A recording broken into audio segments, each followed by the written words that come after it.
atomic warfare. But in the early 50s, defensive measures against new threats of biological and chemical warfare set the stage for a pioneering and dangerous experiment. In 1953, the U.S. Army was conducting Operation Whitecoat at Fort Detrick, Maryland.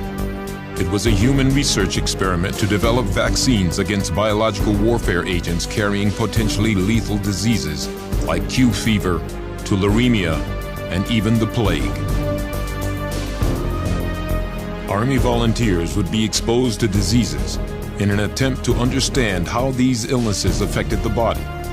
Using this information, researchers then tested the effectiveness of early vaccines on the volunteers.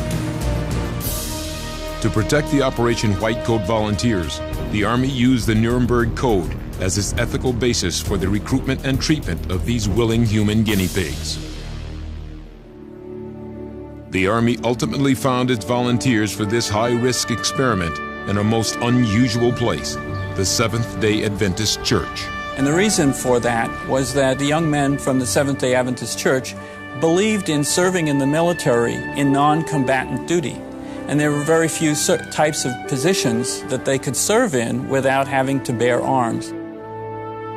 From 1953 to 1973, 2,300 Seventh-day Adventist recruits who primarily served in the Army as medics and medical technicians volunteered to participate in these tests. This group of men then became a researcher's dream, that you want a control group that have similarities.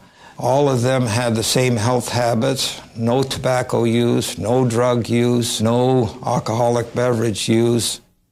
After the Operation Whitecoat volunteers signed the informed consent, he would participate in a specific test. Sometimes an injection of an infectious bacteria was given, and the soldier was isolated and closely monitored.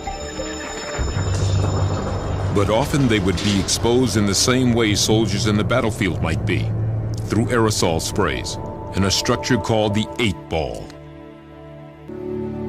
The bond that was created among the volunteers during their ordeal was as strong as any in combat duty. In 1998, 400 of the volunteers had a reunion at the local Seventh-day Adventist Church in Frederick, Maryland. Colonel Anderson spoke. During my presentation, I asked them, what do you call somebody who sacrifices himself so that other people would benefit, knowing that they wouldn't benefit for themselves? And somebody in the back of the room said a hero. I got choked up. The room erupted in applause, and I realized that at that moment I had connected.